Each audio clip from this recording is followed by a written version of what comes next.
This is my life with albinism. Now, this is my life with albinism. And this is my life with albinism.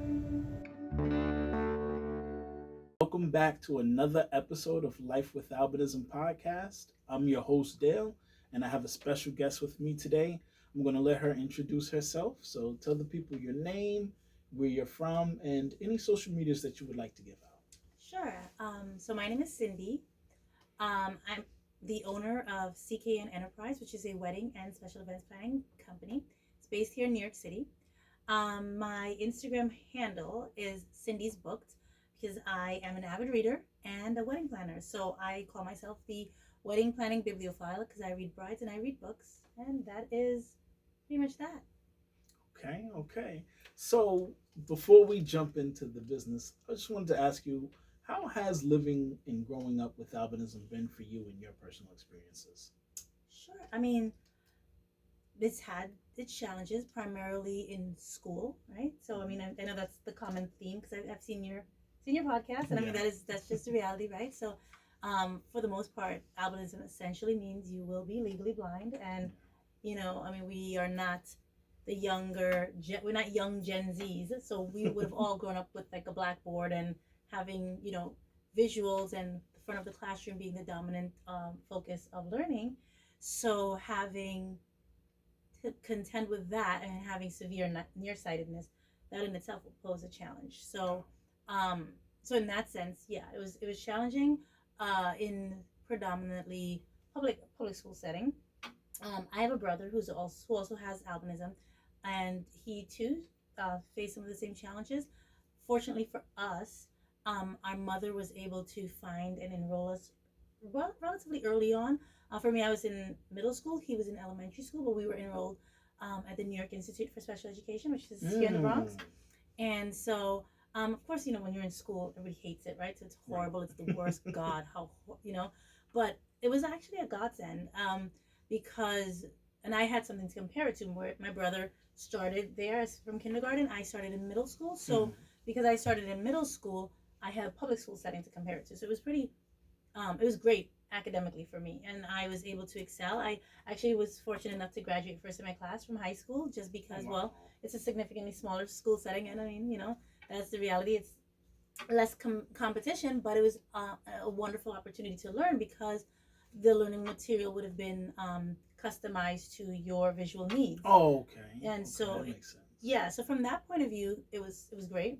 But of course, learning is not the only part of school that makes school challenging or not, right? So it's navigating the social aspect. Yeah. So in a public school setting, which for me was essentially preschool through early part of seventh grade, so that's still a lot of years. That wasn't easy at all.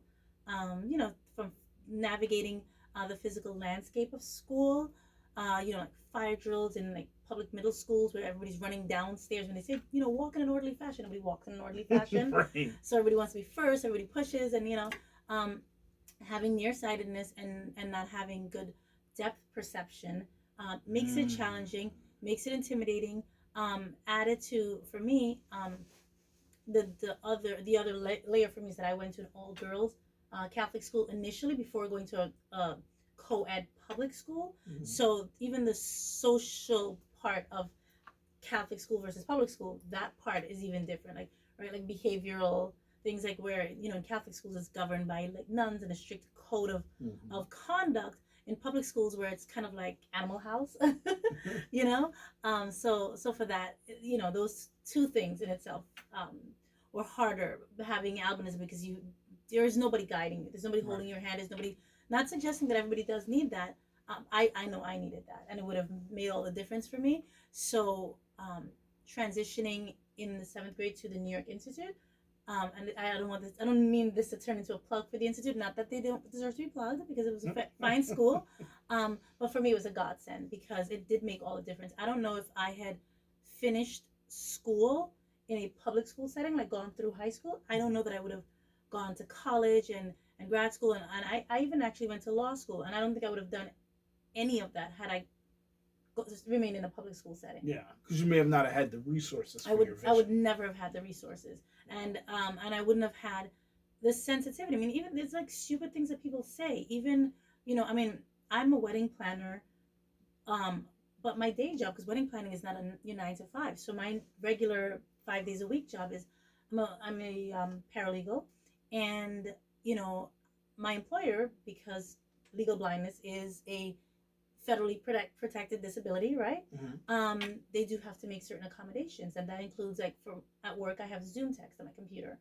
So it's very document heavy, and I have coworkers that make absurd comments. Now, granted, you could say, well, they could get in trouble because it's illegal. Yeah, but what are you gonna do? You're gonna have everybody written up eventually. Right. What are you gonna do? Get everybody fired? I mean, because if it's a situation where it's a bullying situation, that's very different. But the point is navigating life with albinism, with any kind of disability, especially a disability that's thought to be invisible until it's not invisible, makes it harder. Where people don't understand. Like people would say things like, "Oh, why is it so big? Why is the font so big on your computer? Why is because they don't see me with the cane, and so people understand blindness, but they don't always understand legal blindness." And for me, it was like, why are you sitting so close to your computer? Yeah, it's like they would always ask me that. Why do you think? Right. Because I like how it doing smells. This for fun? Right. You know what I mean? Yeah. So what you're saying is that being legally blind is a disability in which work has to accommodate you? Because I obviously knew that it was that for school and college and things like that, but I didn't know that even your job can protect you. Yeah, because it falls under the American with Disabilities Act. So it's federally protected. It is a protected class. I mean, there are some things that I mean, the reality is from a political standpoint, not to make this political, but it is, right? The personal is political, as they say. There are some disabilities or some marginalized groups that are more favored than others. Mm-hmm. So they are the ones that get brought to the forefront, right? So some disabilities that people are more comfortable with. People are comfortable more with somebody that is paraplegic than they are with somebody who's blind and low vision, just because I think it adds a layer of fear to more people than they are comfortable with. Not that anybody wants to not be able to walk, but some people think that the idea of not being able to see is like possibly the worst thing that could ever happen, and so they're not comfortable with it. So they don't want to see it. They don't want to see you struggle with it either. That makes them uncomfortable. You know what I mean? But it's a disability that does, and a lot of employers are in flagrant violation of that when it comes to these types of impairments. Everybody knows that they have to have wider bathrooms, and they have to have ramps, and they make things wheelchair accessible, and people aren't well aware of like braille on elevators and audio things. But I don't know that the world as it stands, the work world anyway, is as conducive to legal blindness as it is to some other protected disabilities. I think legal blindness has a layer that makes it harder. I mean, I remember. Yeah, because not to cut you off, but sure. Because it's harder to notice, right? Like Absolutely. You said, when you think when the common person thinks of blindness, they think a cane, the shades, a guide dog. Mm-hmm. They're not thinking people like you and I who may have glasses, may have contacts, may not wear glasses or contacts, but still struggle to see. They don't think of that. They think of the person with the cane. Right, absolutely. Or somebody who, they'll say, like people say to me, well, you don't look legally blind. You don't look blind. Like, what does that even mean? It's like when somebody says, she didn't sound fat. Like that, like what is that? How do you look blind or sound fat? Well, I mean, the sound fat's a little different, right? Because when you're bigger, you'll have more things around. You'll have more around. Oh, stop it! No, seriously, All jokes aside, like when someone's like severely overweight, you can kind of hear it in their voice, right? I know, because it kind of suffocates their voice. Right, but I mean, but you can be legally blind and not like right. But no, with the blind, the blind thing. So that's the thing. That just goes to show that you can't really discriminate because you don't know what disability a person can have. Some disabilities have no look whatsoever. Right, and even when it comes to that, people, at least now, are more aware of things like certain cognitive impairments, like people that are on the ASD, like the autism spectrum disorder. They even though they don't really understand that, but they understand that there is that, right? That there is a spectrum, but a spectrum for legal blindness, people don't get it. They understand either you see or you don't see. Right. That's how they look at it. They look at it like you're blind or you have good vision. Right, because I've been on city buses when I remember being a young teenager trying to get from one place to the next, and I remember I this is why I actually do not take buses. Where I would ask a bus driver, I'd say, "Hey, could you I need to go to so and so spot, can you let me know when you get to this stop?" And I would say the stop because I know that I can't see when it gets to it, and it's not the subway, so they're not gonna announce it. And I've had, people either like ignore me, like just as if I didn't speak, or glare at me, or one too many actually, bus drivers have said things like, "Well, can't you read?" You know, or, "Well, it's right there. Why can't you read it?" What do you mean? I'm sorry. Probably read better than you. It's not a matter that I can't read; it's that I can't see it to read it. So I'm asking. Yeah, I hate that. Like when I go to like a restaurant and I'm with a friend or somebody like that, and I'm like, "Hey, could you read the menu to me?" And they're like, "It's right there." It's like, why would I ask you? I clearly know it's right there. Like I'm asking you for a reason. Right. So I mean, even in that situation, I actually the other day I went to what is it, was Shake Shack, and I did ask, and I said, I say right away, I'm sorry, because they don't like the word blind for some reason. Like I said, it's a triggering word for whatever reason. So for their own comfort, I say, I'm very nearsighted. Could you tell me what's on the menu? Could you tell me? And so they'll say, "Oh, sure." And of course, again, I think generationally there's a difference because like I find Gen Z to be very friendly, and more accommodating and accepting than any other generation that preceded them. So the younger kids are nicer and are more receptive, and so they will say, "Oh, sure," and they'll, it's not a big thing. But somebody who's like, again, no disrespect, but like the boomer generation, "Oh, but why? Don't you know that it's right there? Didn't you see it? Oh, what's the matter with you?" What the hell? So now, so you have your own business. So I want you to take the time to really talk about your business, and tell people like how can they book you, where can they find you, what your business exactly does, what are all the different things that it all details. Like, talk about your business. Sure. So I do plan weddings and I plan special events. Now, my business, then as I said, the name is CKN Enterprise. You can find me on The Knot. You can find me on Wedding Wire. You can find me on Instagram. My Instagram handle is Cindy's Booked. You presently would not find me on my website, and that is simply because my website is under construction, but it would be cknenterprise.com, which is the name. But it's under construction. It's under construction for hacking reasons, right? So, these things happen from time to time, and I'm just kind of trying to not put myself back up there until I have the right firewall protection. Okay. Just because I've had some pretty unsavory things happen in the past year. So, since I can be reached through other platforms, as I said, The Knot and Wedding Wire, and I can be reached on Instagram, and I also can be reached on Twitter. My Twitter handle is CKN Enterprise, so it's at CKN_Enterprise. Those are the other platforms. So you're saying you can plan not just weddings, but any events. So can someone come to you and say, "Well, I got a birthday party, I got a sweet 16"? Absolutely. Okay. Absolutely. I've been in the business since 2007. So, and partying, parties are a favorite specialty of mine. I do, obviously I have certain style of events that I prefer over others, but that's anybody. But of course, planning your wedding or your sweet 16 or your graduation or your baby shower, it's not mine, right? So it's not, my taste will not dictate, although my taste will probably still be sprinkled in because I am the planner.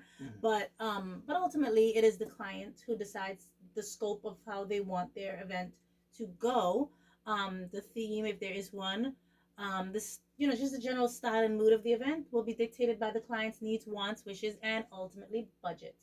It's a word that nobody likes, but it is a word that is a reality because it does control a lot. So now, what do you cover? Do you cover the venue? Do you cover finding the venue? Do you cover the decorations? And let's say if someone's coming to you and they say, "Okay, I'm planning my wedding and I want table decorations," and do you cover all of that too? Well, I do offer full service wedding planning, in which case I would help source, secure, and find the vendors for all facets of the wedding. That does require a certain amount of planning, so it's the higher end of my service package. Then there's partial planning where you can the couple will pick specifically what they want me to help them with, and it would not be just the day of, but it'll be some facet of planning. Likely, it'll be maybe helping them find the venue and looking over contracts, and then being there the day of. And then speaking of day of, so you actually attend the event? Yeah, absolutely. Oh, because really? On the day of the event, I am sort of the I'm the boss on that day, right? So all of the vendors and the person who coordinates and handles and runs the show is the wedding planner. So that's generally how that goes. And heavy is the head that wears the crown. So all of the responsibilities does. Unfortunately, the wedding planner has more at stake. Where say if you're the photographer, for instance, right. You just have to Snap take the pictures and then and you're go done. Home. Right. But if you miss a key shot that you were supposed to take pictures of the cake cutting, that doesn't fall on the photographer. That falls on the wedding planner. Because are you also connected with different photographers that you can? Yes. Wow. Yeah. Yes. And so there's that, and then on the smaller end of where I offer my services would be like day of coordination. It's a bit harder to fall into, but oftentimes I get a lot more business there, because people, a lot of times, you get what you pay for, but a lot of people think, well, you know what, planning a wedding, like I want to plan my own wedding. I know what I want. I know what I like, and why am I going to pay somebody all of this money to plan my wedding when I could just plan it? And you know what? I'll just wait until the day of. I'll hire the wedding planner just for the day of, and then that way I don't have to handle all the busy work the day of. I can enjoy my wedding, but I've planned it. Right. They can do that, and they often have it. The challenge for me, of course, is stepping into those shoes. I have to make sure the client stays sufficiently organized, because at some point I have to sort of take the reins, right? So if it's the day of, then probably about 30 days out, I need to have a list of all the vendors. I need to make sure all the bills are paid. I need to check with the client to make sure, because what you don't want a situation where, you get to the day of and the florist is like, I'm not coming. They didn't pay me. Because then you have to handle that day. So you have to make sure that once it's handed over to you, sort of like a chain of command, you're already caught up to speed of what's happening, because you do have to run the show to kind of close everything out on the day of. And one thing that I'm planning to offer in 2023 that I have not offered before is just a consultation, and that's more for people who do not want a wedding planner. And again, some people maybe not need a wedding planner. I think it's easier to have somebody, just because a lot of people think, you know what, my cousin, takes pictures, and my aunt bakes, and so does flowers, and I can have them. And that's fine. But what they don't realize is you are inviting them to your wedding, and you want them to be part of the wedding. It is going to be hard if they're also working the wedding. And that is why hiring somebody who is not part of the wedding, as it were, makes more sense than to do that. But those are lessons that people kind of have to learn on their own but that's where the consultation service will be offered. So now, are you open to doing any kind of event? Like, for example, let's say if I came to you and said, I want to throw a video game tournament, help me organize it. Would you be? I mean, does that tournament have a party? well, I mean, so I mentioned that, so first of all, for anyone that doesn't know, everybody probably already does know, I'm a gamer. I'm a hardcore gamer. So I go to tournaments all the time, and a lot of times they are actual venues that you book, and you'll have different monitors set up and stuff like that. Like it's a whole event where there's badges given out to the people who have bought a ticket and things like that. So if someone asks for, let's say, an event like that, or an event like a funeral or something, could you organize any kind of event? Yeah, I mean, I certainly can, and I have. I've also done fundraising events. Okay. But so it's pretty broad. It's pretty broad, but the reality is, as with any business, right? You can't offer every service, because you do have to sort of tailor to your clientele. Okay. So for the most part, I lead with the wedding planning, because that's where most of my clients have come from. The wedding, it's generally brides who are like, yeah, and they want somebody to sit with and talk about the things that they like, for a day or two, or however long it goes. But I mean, baby showers, bridal showers, sweet 16s, Okay. bar mitzvah, bat mitzvahs, I get it. you So know. you're open to any event, but there's just a specific lane that just tailors to you. Yeah, it's just kind of that's Okay. where that's those are the fish that bite. Okay. So now let's talk pricing. So you have different packages. Mhm. Tell the people about your different packages that you offer and the prices. Well, the on the higher end, I'll just say this: on the highest end, the full service wedding planning package is around $3,500.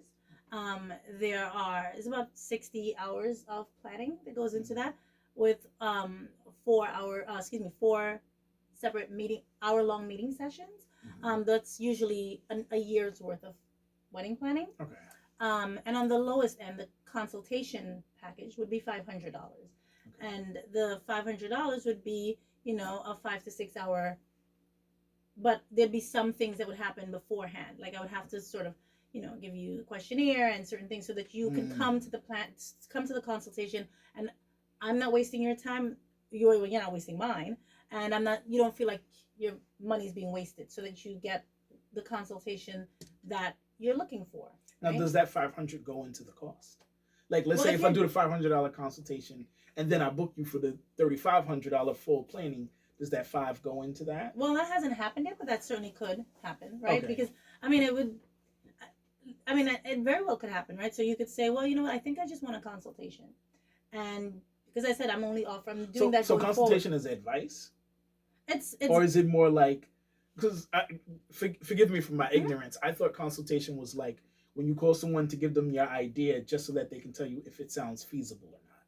Well, it sort of is that, and as well as it could be with referrals. If you say, well, I just, I will never plug one vendor, so I would never say, I see. here, to pick this photographer. But I might say, well, here's a list of photographers that are within your budget. Here are a list of florists that are within your budget, and here's because see with the service industry world, the protection has to be your intellectual property, right? So me coming up with the scope of the design and style of your wedding or your event, I can't just give all of that to you as a consultation, and then you go take it to somebody else and pay them what you would have paid me. So it helps you to not lose out on money, right? And so because somebody could try to, because it's my creation in that sense. So okay. So sort of, I can steer you in the direction that I'm. From what you're telling me, it seems as you're going, and that would be what the consultation is. You just want to talk. This is what we're going to talk about. These are, maybe you want to just say, let's, for the sake of argument, because you use yourself as the example. Let's say you want it to be in the Bronx, and you want all your vendors to be in the Bronx. Like in Brooklyn, for instance, there's a whole there's like a whole movement where it's like Brooklyn born and Brooklyn based. So like they celebrate like Brooklyn based businesses. Let's say you wanted to do that in the Bronx, and you wanted everything to be in the Bronx. Then I would have to get that information before we sat down to have a consultation, so that I could source vendors that are in the Bronx, and maybe not give you one vendor, one florist, one venue, one transportation company, things like that. So I'd get you a few, and I'd have to speak with them first to make sure that I got a chance to maybe look over a contract or two to see if, because people will say one thing, and you know how it goes. What's in what the large print give it, the fine print often take it away. So they will say one thing, and what you agree to is, I wouldn't say it's something different, but it's not exactly what you thought. And so that is a service that I plan to offer going forward. It's not so. It's because it's something I've given away without realizing it, and that's why I realized, I should charge for this service, because you have wasted my time. Right. So right. And that's how it is with a lot of places, right? Like they charge a consultation fee because, like you said, you don't want your time wasted. I know a lot of artists do that too. Like actual artists who draw something for you or paint something for you, they will charge you a consultation fee just to tell them your idea, because, like you said, they don't want their time wasted. So and that's their intellectual property. Now, what I do offer is a free 30-minute initial consultation when somebody is important. So vendors who go through the Knot and Wedding Wire to find me, they might say, well, I want my wedding is going to be in November of 2024. Can we, do you have this date available? Well, November 2024, wide open. I usually speak to clients in the evening hours. As I said, I do also, do other things, work and such. So we could talk for 30 minutes, but in those 30 minutes, I will tell them, make sure you know this, this, and this, so that I can have an idea of what it is. Okay, so you're not just aimlessly having a conversation. No, and Right. and then this way, by the end of that 30-minute conversation, you should decide whether or not you want to hire me. In which case, then I can send over my contract, and we can, once a deposit has been paid, we can schedule our first official planning session, and that each planning session is 1 hour long. I am not on call. As a doctor, Right, you can't call me every single day and text me constantly and expect me to. I mean, you could text, I will not answer. But things like that, because it's time is money, like literally. So yeah, that's kind of the way it goes. So, okay, now you already gave everyone your social medias Mhm. and your ways of contacting you. So the last thing I'm going to ask you before we close out is, if someone wants to book you right now, what's your preferred method for them to contact you for their first consultation? My preferred method, if assuming they are not already on the Knot and they are not already on Wedding Wire, they can find me on Instagram, Cindy's Booked. Okay, so that's your preferred method Mhm. for them to book you. Okay, so go hit her Instagram. I will make sure I put her information in the description. I'll make sure I tag you as well so that they can easily click on your page. I really appreciate you coming here and sharing your business. And I want to do this more often. I want to start a segment where I just promote different people with albinism who have their own businesses, because I think that that's important to promote. Absolutely, and I mean, like I said, my brother, you've met and spoken with Yes. my brother, Mhm. and Sion the poet. So I mean, check him out as well. Yes. Thank you. Thank you so much for your time. You're very welcome. Thank you. Oh, I need one of these cards. Too. Oh, so you know what? Why don't you take a couple? Let's see. Okay, thank you. 3. Thank you. Three's a good number, right? Thank you so much. All You're very right, welcome. stay tuned to Life with Albinism. We will have more content for you guys. Bye.